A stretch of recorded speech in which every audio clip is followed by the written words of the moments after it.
Graças ao Senhor. Eu me lembro que quando começou a igreja em São Paulo, onde havia apenas os irmãos que vieram do Oriente, e as reuniões eram em língua chinesa, e nós éramos, eu e André éramos bem novinhos, até que na década de 70, os irmãos presbíteros entregaram sábado à noite para nós uma reunião de jovens.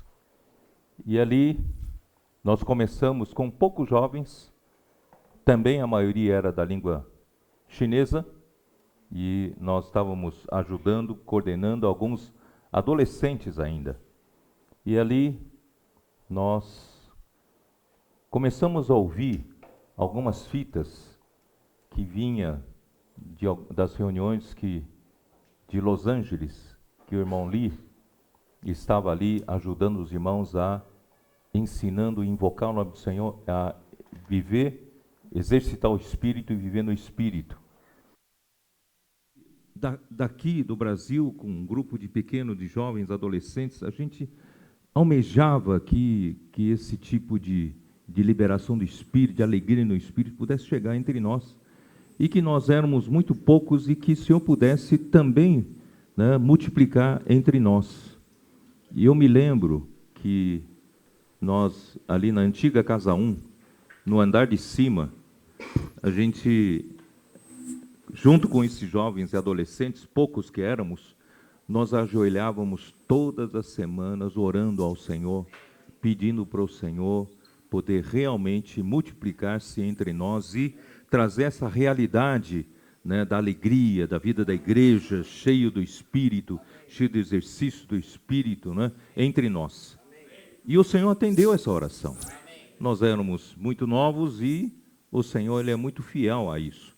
E ali, aqui em São Paulo, na reunião de sábado à noite, que foi entregue para nós, com pouco tempo, para mim, uma coisa assim, de um ano e meio, aquele salão se encheu de 150 jovens. Éramos poucos e, de repente, encheu o salão. Né? Vieram, eu ainda naquele tempo estudava, ainda na Escola Politécnica, na Poli, e ali encontrei, né, um irmão que era, né, de um grupo cristão, livre, um grupo livre, e ali nós começamos a reunir lá no campus. E ali, comunhão vai, comunhão vem, tal, e alguns desse grupo vieram para a igreja. E também o seminário, seminário Pedra, a Palavra da Vida, daí também um grupo batista da Vila Prudente, Pedras Vivas, quer dizer, foram ajuntando, o Senhor foi ajuntando esses jovens, e de repente eram 150 jovens, e nós também começamos a praticar, invocar o nome do Senhor, exercitar o Espírito. Irmãos, as nossas reuniões eram uma loucura mesmo, né? Na antiga Casa 1, nós tivemos que colocar carpetes, não só no chão, mas nas paredes, porque a vizinhança estava reclamando de tanto barulho que a gente fazia, né? E não só isso, terminava a reunião no sábado, ninguém queria ir embora. E ia embora bem tarde, tipo assim, 10h30, 11 horas, 11h30 da noite, e os irmãos, cada um voltando, naquele tempo ninguém tinha carro, né? Voltando de ônibus e tal. E eu me lembro muito bem que havia um grupo de jovens que passava pelo viaduto do Chá, ali no centro, no Vale do Anhangabaú, gritavam assim, no meio da noite, no silêncio da noite, Jesus é o Senhor, né? No meio do centro da cidade. Então era uma loucura que o Senhor de repente encheu, né, aquilo ali. E nós tínhamos, eu me formei com 25 anos de idade, porque eu vim da China, né, e houve um pequeno contratempo para até aprender português. Então eu me formei com 25 anos de idade, mas antes disso o Senhor já me colocou com uma responsabilidade grande de cuidar desses jovens. Né? E o André estava junto, participou comigo, e nós, irmãos, tínhamos responsabilidade para aquele grupo de jovens. Por que eu estou dizendo isso hoje? Eu quero dizer para vocês que o Senhor começou a nos usar assim tão jovens. E vocês estão nessa faixa etária. Né? E o Senhor quer, e nós acabamos formando, né, a parte operacional, a parte mais importante da igreja para tocar, né, a operação da igreja para frente. Então, eu queria nessa noite transferir, né, essa parte operacional da igreja para vocês. Para vocês não sempre se julgando muito jovens, não é isso? Vocês sempre ainda se achando muito tenros, muito, né, novinhos. Talvez alguns dentre vocês ainda estejam no estágio do filhinho, dos filhinhos aqui, de 1 João 2. Mas acredito que a maioria de vocês já não está mais no estágio de filhinhos.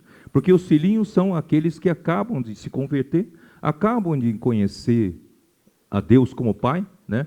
Acaba de se descobrir que ele se tornou um filho de Deus, de fato, e está desfrutando do amor do Pai, do perdão dos pecados, não é isso? Então, essa fase inicial é a fase inicial dos filhinhos. Mas alguns de vocês já estão muitos anos já na igreja, não é isso? Vocês já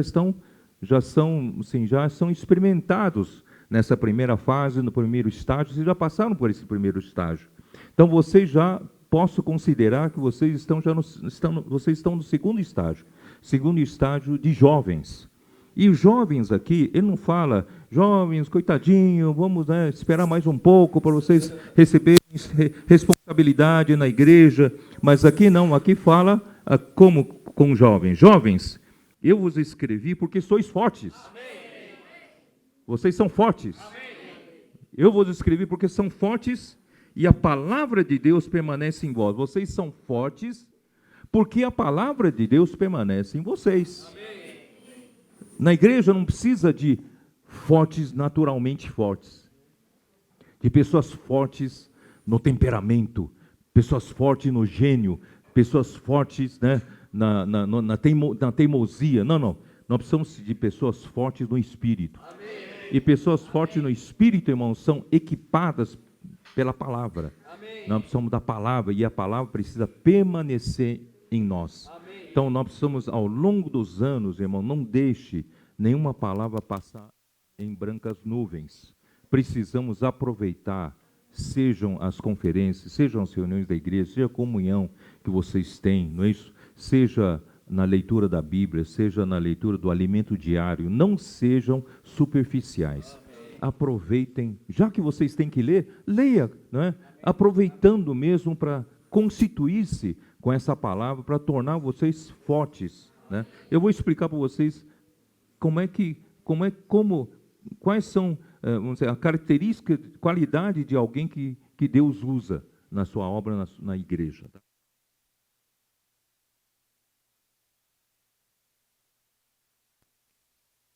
Vencido, tendes vencido o maligno, né?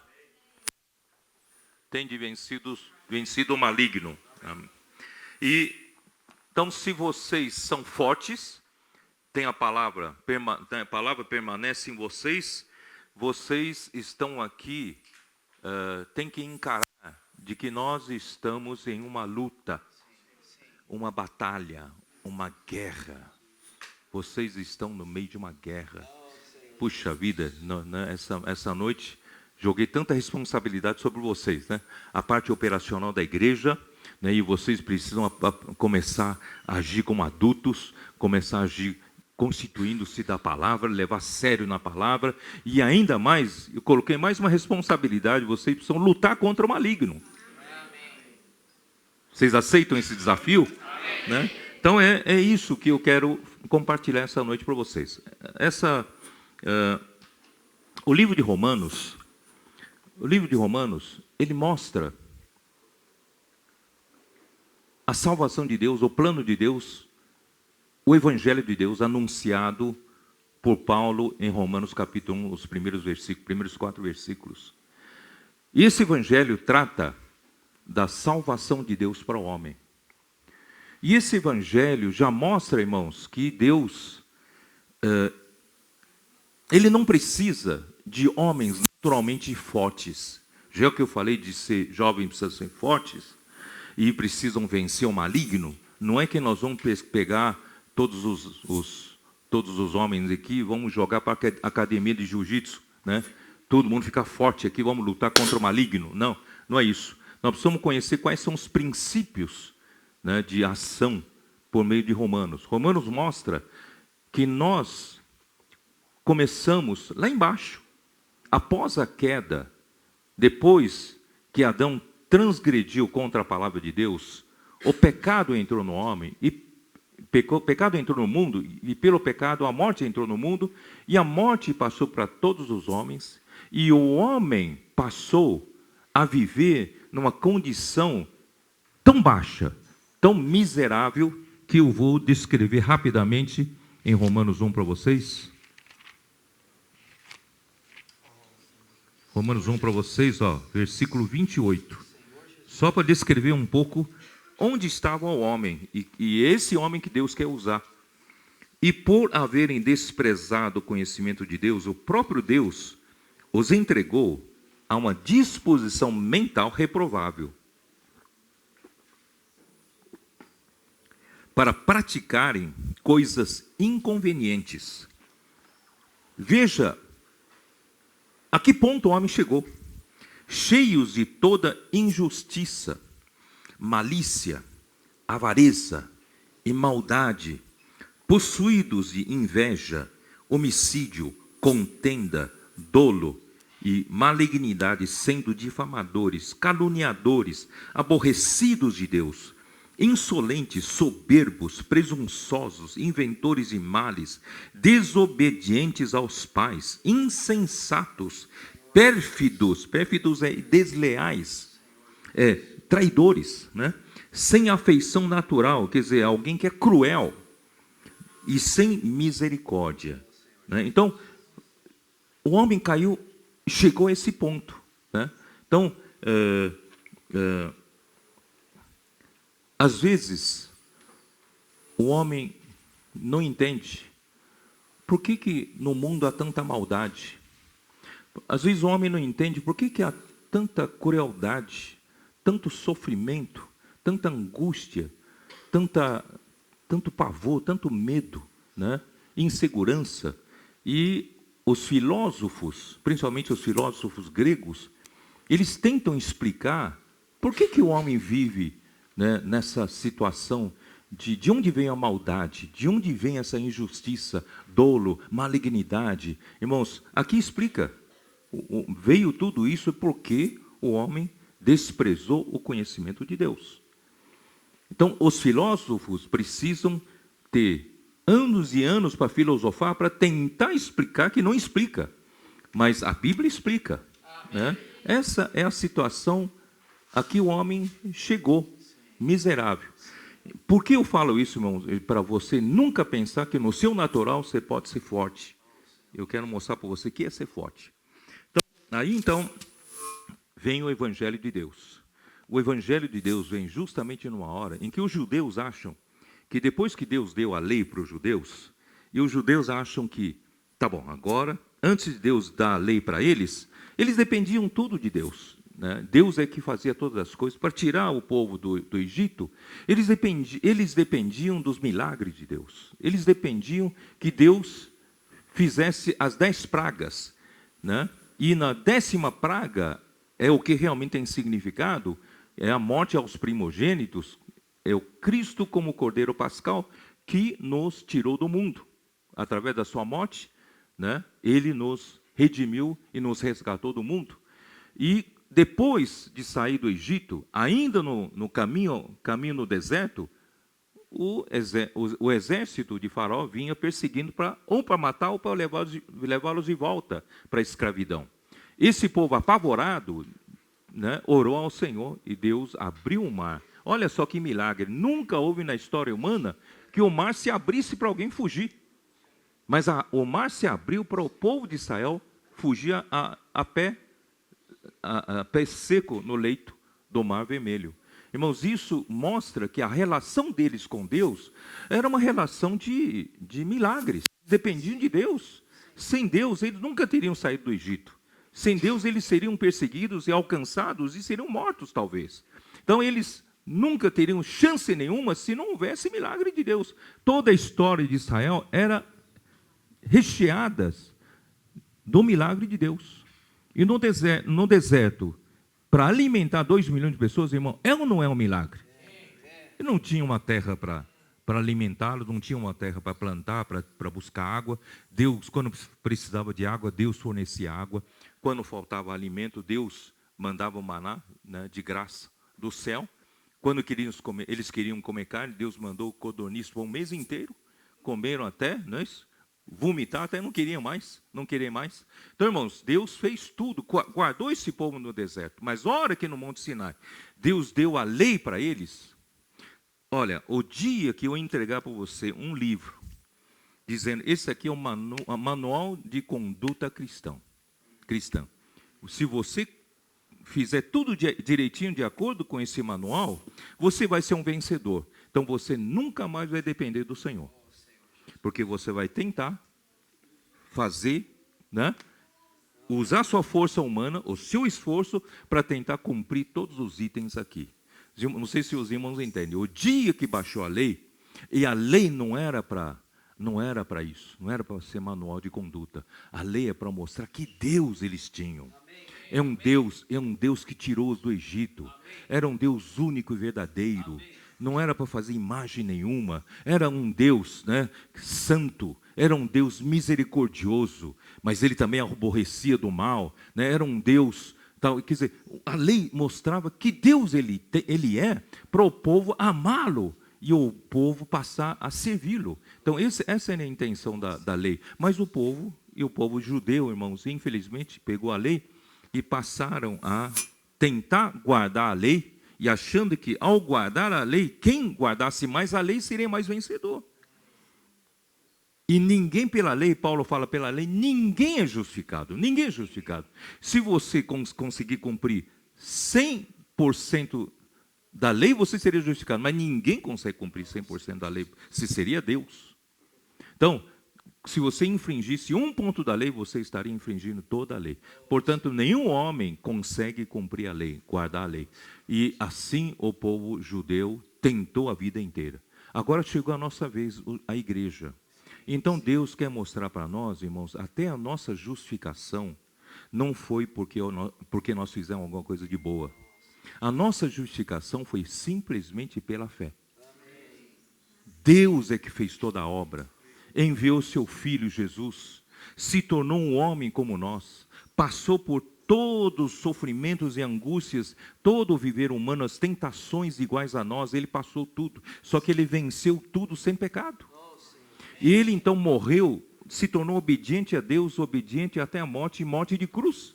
E nessa morte, ele, o quê? Realizou a redenção por nós. E baseado nessa justiça, né, Deus então pôde nos perdoar os pecados. O dia em que nós cremos em Jesus, confessamos o seu nome e cremos que Deus o ressuscitou dentre os mortos. E assim, irmãos, nós somos justificados pela fé. Aí começa a nossa vida também. Eu falei dos judeus, agora vamos falar da nossa vida. A nossa vida cristã começou pela justificação pela fé. Só que daí para frente, como é que é? Vamos tentar nos justificar daí para frente? Quem conseguir ser mais espiritual, quem conseguir fazer mais coisas na igreja, irmãos, toda a nossa busca espiritual, não é pela busca espiritual em si, é que nós vamos ser maduros, vamos amadurecer, crescer. Mas é pelo contato a Deus, contato à palavra de Deus, com a palavra de Deus. Porque Deus, a partir de então, depois da justificação, Ele deseja colocar em nós a sua vida natureza santa, para que nós pudéssemos receber a sua vida santa, a santidade. Isso é santificação. Porque muita gente pensa santidade, aquela irmã é santinha. A santinha por quê? Porque ela não faz nada de errado. Irmãos, isso não é o conceito de santidade. Santidade, irmãos, é só Deus tem. Que se você quer ser santo, você precisa de muito Deus. Né? Se você fala que eu não erro, não faço coisa errada, por isso eu sou santo, não é. Esse não é o conceito de santidade. O conceito de santidade é quanto mais Deus você tem, mais santo você é. Vocês estão entendendo? Então, o que Deus quer trabalhar em você e em mim é colocar Ele mesmo, a sua vida santa, a sua natureza santa, cada vez mais em você e em mim. Isso é a santificação. E Deus está fazendo isso. Como vai fazer isso, irmãos? É totalmente uma questão de a gente estar ligado à fonte certa.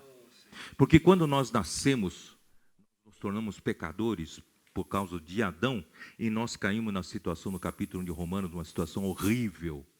Aquela situação horrível. Como podemos nos livrar dessa raiz? Como podemos nos livrar dessa fonte? Porque todos nós nascemos em Adão. Ninguém pede para nascer na família, ninguém pede, fala, eu quero nascer na família do como é que chama? Bill Gates, não é isso? Eu quero ser o filho do Bill Gates. Não, você não pede, ninguém pede, você nasce por sorte, nasceu, né? Você nasceu na família que você nasceu, certo? Então ninguém escolhe a família que nasce, mas é Deus quem escolhe, né?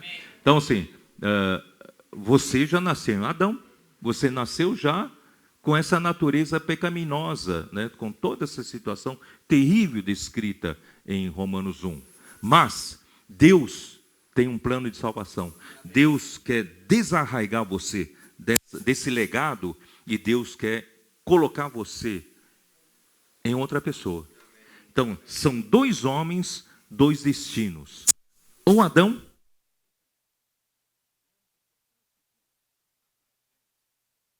a crucificação do velho homem, Romanos 6,6, ele conseguiu matar o seu velho homem, ele conseguiu crucificar o seu velho homem, e com isso Deus hoje arraigou você em Cristo.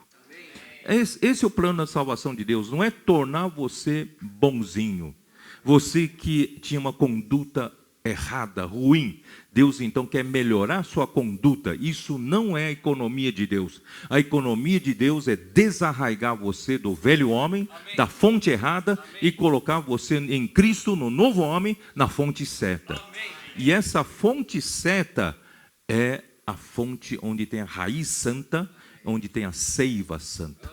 Se você todos os dias, através da sua comunhão com o Senhor, invocar o nome do Senhor, leitura bíblica, alimento diário, né?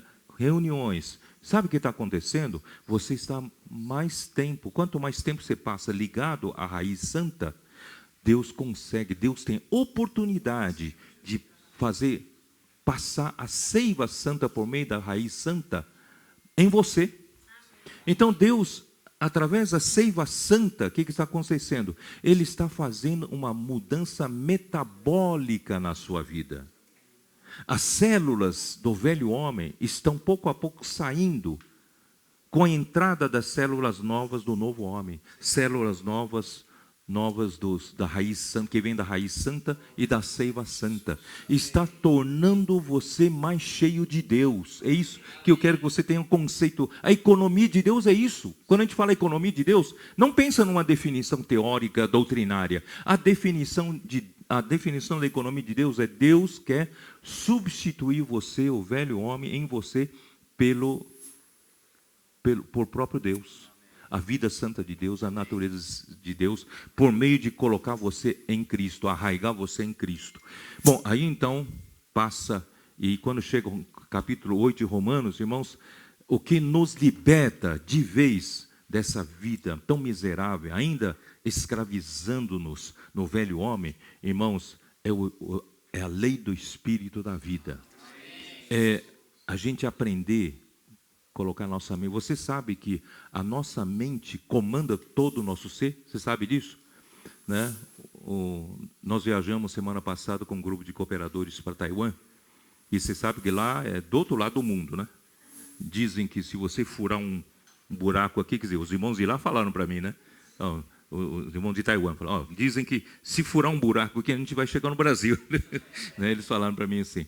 Aí quando fomos, nós tivemos que fazer o fuso horário, né, de noite virar dia, dia virar noite. Aí quando voltamos, irmão, teve que desvirar. E vários cooperadores, até ontem ou anteontem, estavam reclamando que não está conseguindo dormir de noite, acorda 2 da manhã, ficam vendo navios, né, não consegue dormir por causa do fuso horário. Então eu ensinei eles, porque eu viajo muito. vou para cá, vou para lá, fuso horário, não tem tal. Então, eu falei para ele, tem uma dica. Qual é a dica? Você não pode continuar alimentando a sua mente com horário antigo. Você passou para um determinado fuso horário, você alimenta a sua mente com o horário local. Não informa a tua mente de que, se eu estivesse no Brasil, seria hora da janta, sendo que você está na hora do café da manhã. Né? Então, seu organismo fica tudo bagunçado.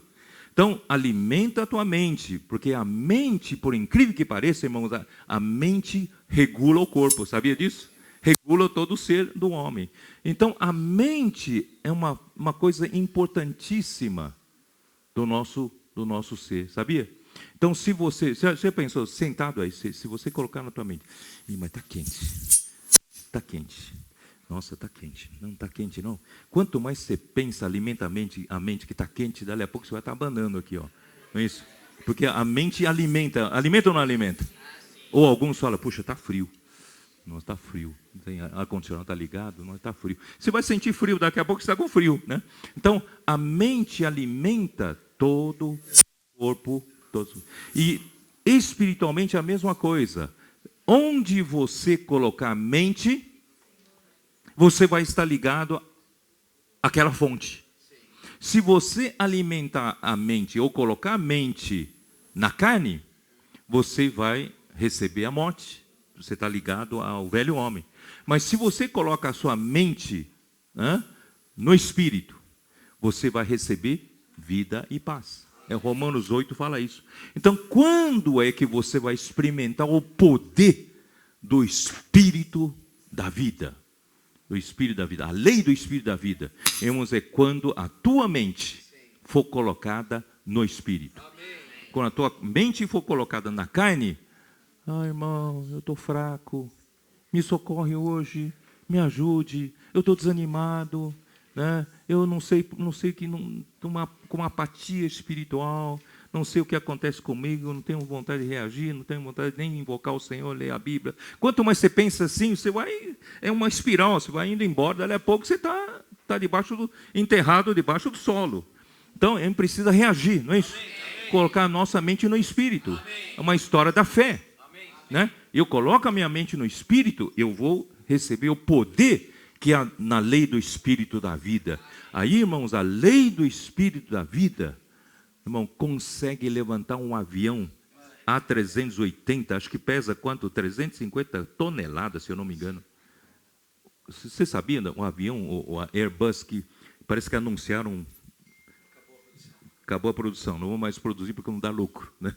Para fabricar, não muito caro o avião, mas um avião que vocês foram, né? Nós não fomos, essa turma aqui não foi. Teve uma turma que foi a 380, o Ulisses foi, né? A 380. Cabe, sei lá, quantas pessoas? Quase 500 pessoas? Chega de 500 passageiros. Mas é um avião enorme. Irmãos, eu fico pensando, como é que aquele avião de 350 toneladas com 4 turbinas, perto do avião não é nada. 4 turbinas não é nada. Aquelas 4 turbinas conseguem fazer as 380 toneladas colocar no ar. Vocês já viram os vídeos dos primeiros que tentaram inventar o avião? Né? Colocaram umas asas de pluma, tentaram voar, pá! Né? É sempre, quer dizer, fizeram de tudo, o homem fez de tudo para voar, mas o homem mais pesado que o ar. Então, não teve como voar. Mas, irmão, quando o homem descobriu a lei de Bernoulli, que é o formato da asa, o ar passar por baixo da asa numa velocidade maior do que o ar que passa por cima da asa, que tem um percurso maior, dificulta o percurso, não é isso? E quando o ar passa por baixo, com um percurso menor, passa mais rápido, tem pressão, isso é pressão dinâmica. Quem estuda hidráulica sabe, pressão dinâmica. Então, quanto o ar passa mais rápido, a pressão é mais alta. E quando o ar passa mais devagar, a pressão é menor. Ora, se você pega a pressão de baixo maior que a pressão de cima menor, o que vai dar? Resultante é para cima, é isso? Eu estou ensinando física, né? Se você pega a pressão, a resultante da pressão de baixo para cima, a pressão é força aplicada numa área, né? Uma área de superfície. Então, se você tem uma força, a resultante de uma pressão maior do que de cima, aí a tendência é levantar. Então, a lei do Espírito da vida levanta você. Porque a lei do pecado e da morte sempre ganha da nossa mente, sempre ganha da lei da mente. Né? O nosso ser natural quer agradar a Deus, quer fazer coisa para Deus, mas eu faço, não consigo fazer o bem que eu prefiro, mas o mal que eu não quero, eu faço. Porque sempre vejo nos meus membros uma lei que guerreia, não é isso, contra mim e me leva a pecar. Por quê? Porque o avião é mais pesado que o ar. E toda vez que eu tento levantar, pum, eu caio no chão. Né? É a lei. Mas quando eu descubro que se eu estiver no Espírito, avançando no Espírito, eu tenho a lei do Espírito da vida, que dá uma força de baixo para cima maior, eu consigo levantar as 350 toneladas de A380 e leva lá para 11 mil metros lá em cima, voando a nível de cruzeiro. Irmãos, é assim que nós devemos viver a vida cristã. Por que eu falo isso? Para mostrar para vocês, porque daqui para frente eu começar a exigir de vocês. Mas não é força natural. É a lei do Espírito. A força do Espírito. Esse hino que nós cantamos por último, ele é o hino feito segundo o que nós falamos, acho que na instância de segundo livro de Crônicas 20:20. Onde havia inimigo cercando o povo de Deus. E a ponto de não haver saída, não tem como vencer aquela quantidade tão numerosa que era de inimigos. E o rei desesperou-se, foi buscar o Senhor. E o profeta falou, não se atemorize, faça o que o Senhor mandar. E aí eles não tiveram que lutar, apenas tomar posição, tome posição. E no dia seguinte o Senhor derrotou um numeroso inimigo, o Senhor derrotou. E eles foram lá só para buscar despojo, não se atirou uma flecha. Eles ganharam essa batalha porque é Deus quem faz ganhar. Amém. Então, irmão, nós estamos numa luta que quem ganha a batalha é Deus. Amém. Mas Deus quer que você e eu tomem posição. A gente precisa tomar posição, precisamos fazer a nossa parte. Amém. Bom, então, dito isso, eu posso avançar? Né? Vou correr um pouquinho porque já gastei muito tempo. Hoje, Senhor, hoje eu estava lendo Apocalipse 12 de novo. E Apocalipse 12 lá mostra que o Senhor, Ele precisa de nós, como esse filho varão. Aqui, ó, né? Ele fala assim, eu vou para economizar tempo, eu vou ler versículo 2. Que achando-se grávida, grita com as dores de parto, sofrendo tormentos para dar à luz. E aqui ele diz respeito à igreja que está para dar à luz o filho varão. O filho, a parte forte da igreja, a parte guerreira da igreja, a parte que vai lutar contra o inimigo. Então, Satanás quer devorar essa parte forte. Aí no versículo 4, né? A sua cauda arrastava a terça parte das estrelas do céu, as quais dançou para a terra, e o dragão se deteve em frente da mulher que estava para dar à luz, a fim de lhe devorar o filho quando nascesse. Nasceu-lhe, pois, o filho varão, que há de reger todas as nações com cetro de ferro. E o seu filho foi arrebatado para Deus até o seu trono. Irmãos, Deus está preparando um grupo de filho varão, um grupo de vencedores. Esses vencedores, irmãos, você vai dizer, peraí, mas eu sou muito novo para ser vencedor. Eu tenho um caminho a percorrer ainda muito longo. Eu estou no comecinho, como é que eu posso ser vencedor? Mas você pode já estar na trilha do vencedor. Vocês concordam comigo? Romanos 8, lá fala de 3 condições de filho de Deus. O filho teknon é filho que, quando nós acabamos de crer no Senhor Jesus, ainda somos como filhinhos, nós descobrimos que nós somos filhos de Deus, né? Porque o próprio Espírito testifica com o nosso espírito que nós somos filhos de Deus. Esses filhos de Deus são filhos teknon. Acabamos de nascer de Deus, somos filhos de Deus, somos crianças de Deus. Mas esses filhos de Deus precisam aprender a viver no Espírito. Esses filhos de Deus, por meio da sua caminhada, precisam aprender que quem tem o poder, força para a gente vencer, é a lei do Espírito da vida. Então, esses filhos teknon precisam aprender a crescer até filhos ruiós. Esses filhos ruiós são guiados pelo Espírito de Deus. Eles, por que são guiados? Porque eles são como a águia, estão lá em cima voando. Sabe por que a águia consegue se sustentar lá no ar? Porque eles estão sempre aproveitando o ar ascendente, né? E estão lá em cima voando. Então, os que querem trilhar no caminho do vencedor, precisa aprender a viver pelo Espírito, pela lei do Espírito da vida, sabe? Enquanto que todo mundo está reclamando aqui na terra, é sofrimento, é amargura, é não sei o quê, todo mundo reclama de todo mundo, e você está no ar, você está voando, né? As coisas da terra não te afetam, porque você está voando no Espírito. Vocês estão entendendo? Né? Então, aí você voa. Só que essa etapa ainda não é o final. Você ainda precisa ser filhos herdeiros. Que são os filhos herdeiros? São aqueles que se preocupam não só consigo mesmo. Puxa, eu tô bem, eu estou mais espiritual que antes, eu estou, aquelas coisas que eu era derrotado, não sou mais hoje, eu estou contente, satisfeito com a minha condição. Não, você precisa se preocupar com o que Deus se preocupa. Então, quando você passa a se preocupar com o que Deus se preocupa, você está na condição de filho herdeiro. Você não é aquele filhinho do seu pai empresário, e você não quer saber dos negócios do seu pai. Mas você se preocupa com o negócio do seu pai. Você quer um dia poder herdar o negócio dele. Né? E Deus, ele tem um negócio muito grande, esse universo todo para administrar, ele quer entregar para você, mas você não se preocupa. Por isso, irmãos, hoje precisamos aprender a nos preocupar com o que Deus se preocupa.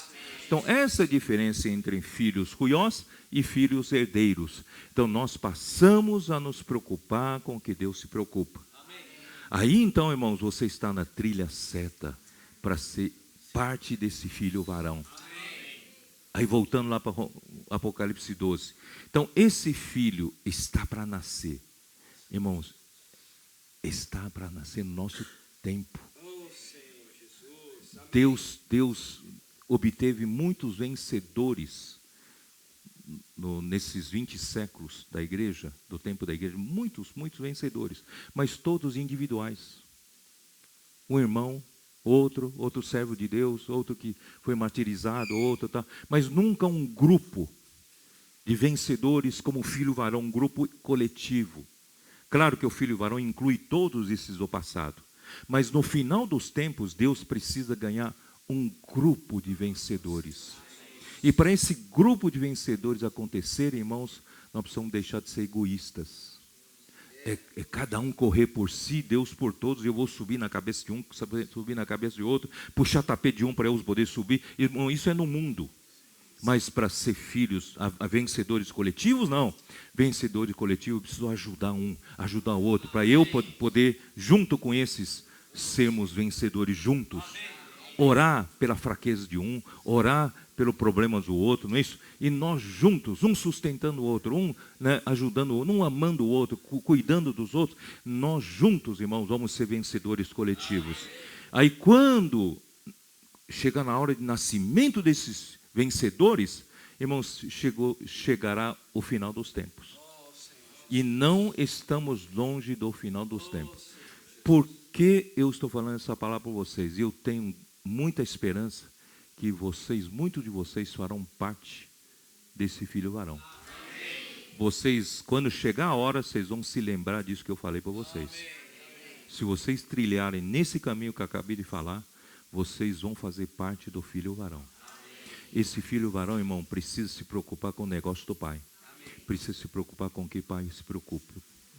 Terminar nessa era, levantar um grupo de pessoas maduras para poder terminar essa era, pregar o evangelho do reino, né? Porque Apocalipse 12 tem duas coisas, filho varão e preparar o deserto. Preparar o deserto é o quê?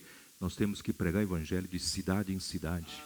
Ainda temos, nós temos mais de 5.000 cidades no Brasil, só no Brasil, mais de 5.000 cidades. Nós temos 1.100 igrejas, ainda temos mais de 4.000 cidades para conquistar. Embora, né, essas 1.100 igrejas já possuem, as grandes cidades e as médias estão praticamente conquistadas. Claro que ainda tem muitas, mas, irmãos, nós temos que conquistar todas elas para preparar o terreno. Quando viesse a grande tribulação, os filhos de Deus se refugiarem para cá, em qualquer cidade que eles acabarem entrando, eles têm uma estrutura da vida da igreja para alimentá-los, porque o deserto será o lugar da mulher, o seu lugar, a Bíblia diz, que a sustente, né, por 3 anos e meio. Irmãos, de quem é a responsabilidade de preparar? Somos nós. Mas se você for aquele egoísta, só pensa na sua própria espiritualidade, você nunca vai se preocupar com isso. Mas, irmão, nós não somos esse. Nós somos aqueles que se preocupam com o que Deus se preocupa. Estamos dispostos a lutar, dispostos a pregar o evangelho, dispostos a pagar o preço, o sacrifício que for. Nós queremos, irmãos, que a vontade de Deus seja cumprida aqui na terra. Você vai ser esse filho varão. Esse filho varão é lutadora. E quando esse filho varão nascer, Satanás quer devorar, mas não vai conseguir. Deus vai tomá-lo para si. Porque esse filho varão já vive tanto em Deus, já está tão saturado de Deus. Quando esse filho de Deus, filho varão nascer, Deus vai tomar para ele, porque eles já estão prontos. E Deus, quando Deus tomar ele para o seu trono, no terceiro céu, o céu, quando receber esses vencedores lutadores, no céu vai acontecer uma peleja, sabia? Onde está isso? Dá uma olhada. Está no versículo 7, dá uma olhada. Ouve.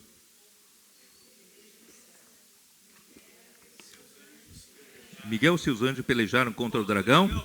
Também pelejaram o dragão e seus anjos. Todavia, não prevaleceram, nem mais se achou no céu o lugar deles. E foi expulso o grande dragão, a antiga serpente, que se chama Diabo e Satanás, o sedutor de todo mundo. Sim, foi atirado para a terra e com ele os seus anjos.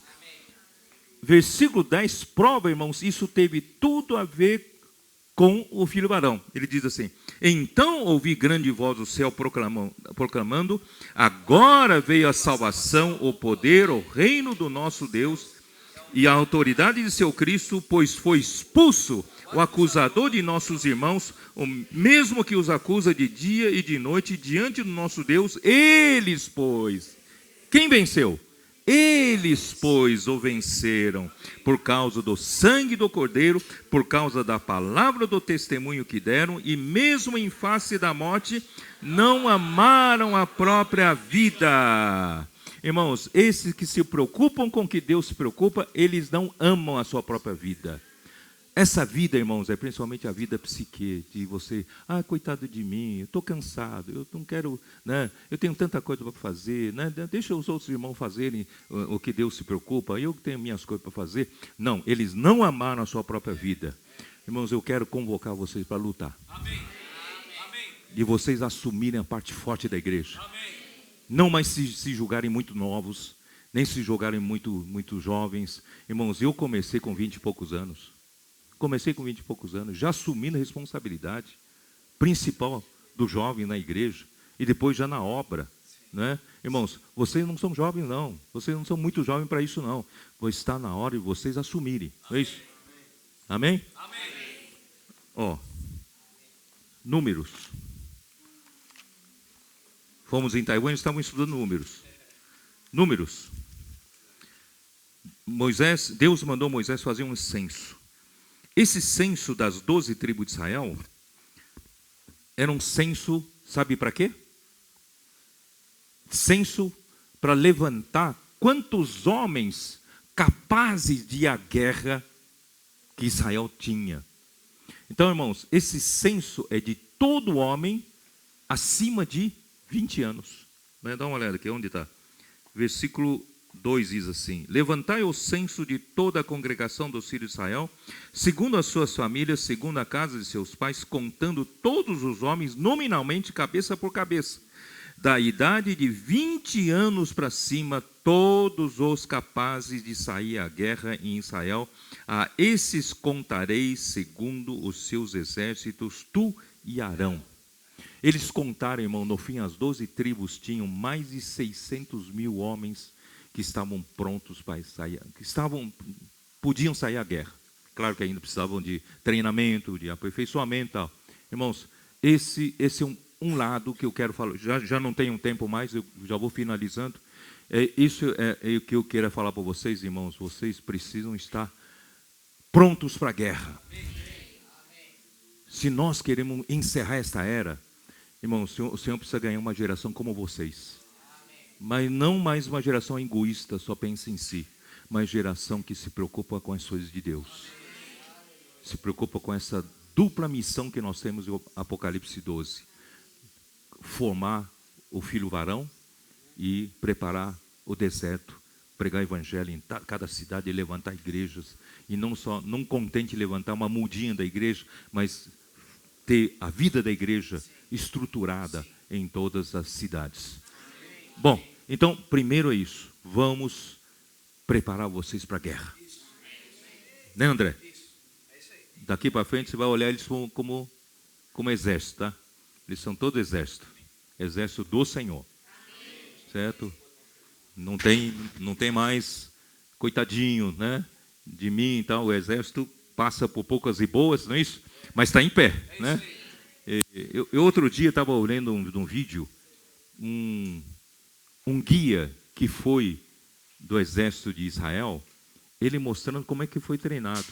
É impressionante como é que um ser humano aguenta aquele tipo de treinamento, de correr praticamente com mochila nas costas, com tudo, peso, tudo, andando ainda no meio de lugares difíceis, na praia, no lodo, tal. Acho que durante, 18 horas por dia, 18 horas. Ele falou que quando você está nesse exercício, você não pode nem parar, porque se você parar da cãibra, tudo quanto você trava, você não anda mais, não sai mais de lá. Então eles não podiam parar, quando são 18 horas. Irmãos, não sente mais frio, não sente mais calor, não sente mais cansaço, não sente mais nada. Eles estão prontos a qualquer situação de guerra, porque eles são treinados para isso. Então, irmão, o Senhor quer fazer de vocês o exército do Senhor, porque, irmão, nós temos que derrotar, né, todo esse maligno que está fazendo aqui. Nós nós trabalhamos diretamente com ele, mas nós vamos salvar as pessoas, né, salvar as pessoas que estão nas mãos dele. Em segundo lugar, aqui são as 12 tribos, mas Deus fala, vocês não podem contar os levitas junto com as 12 tribos. Vocês sabiam disso? Porque os levitas não serão contados no meio de vós. Aí então ele mandou contar os levitas separadamente. E os levitas foram contados aqui, ó. Deixa eu ver onde está. Ó Senhor Jesus. Aqui, ó. Embora o censo dos levitas sejam levantados pessoas levitas a partir de um mês para cima, mas pessoas que poderão arcar com a responsabilidade do serviço do tabernáculo, servindo os sacerdotes, são de 30 anos até 50 anos. Entre 30 e 50. Né?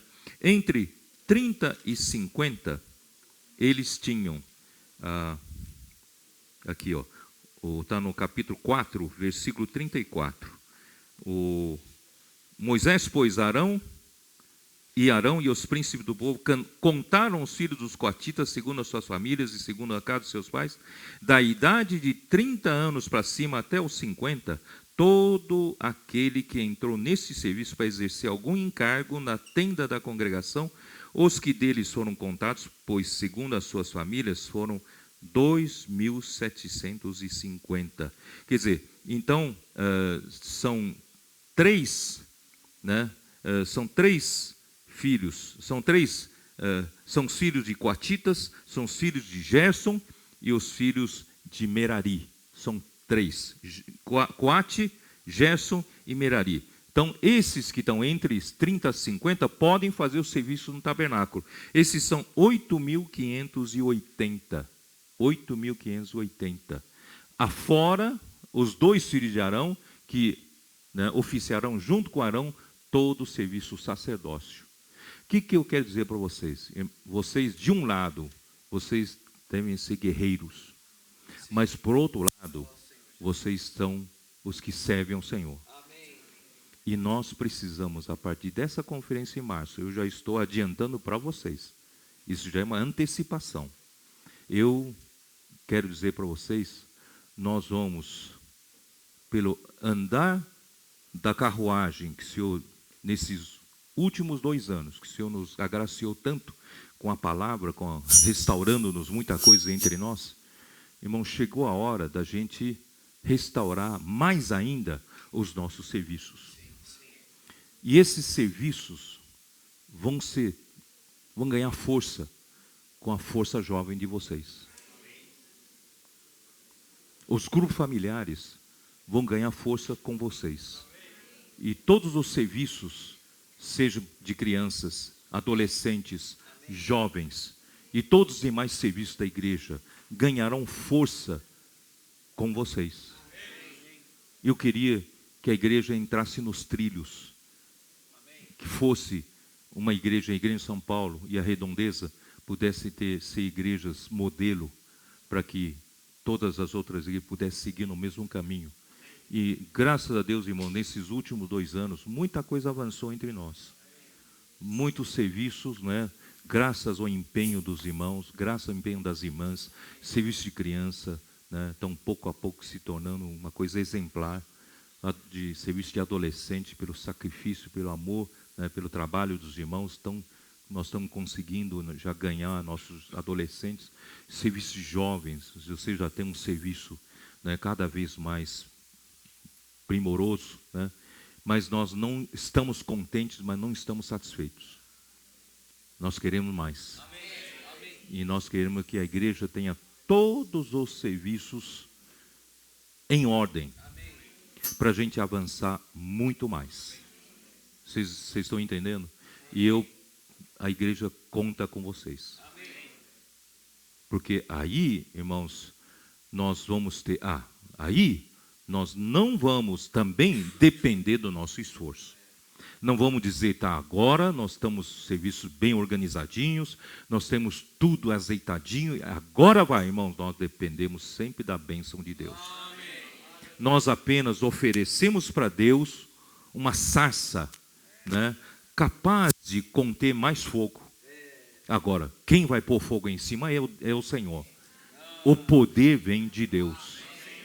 Então, da mesma forma que Deus mandou que os filhos de Israel pudessem fazer todos os serviços, irmãos, é porque Deus quer abençoar. Então, eu creio, irmãos, com essa, como é que fala? Essa persistência, não diria persistência, diria regularidade e continuidade desse serviço, nós vamos começar a ganhar muito mais pessoas e começar a alcançar aquilo que o Senhor quer alcançar. Não sei se vocês concordam.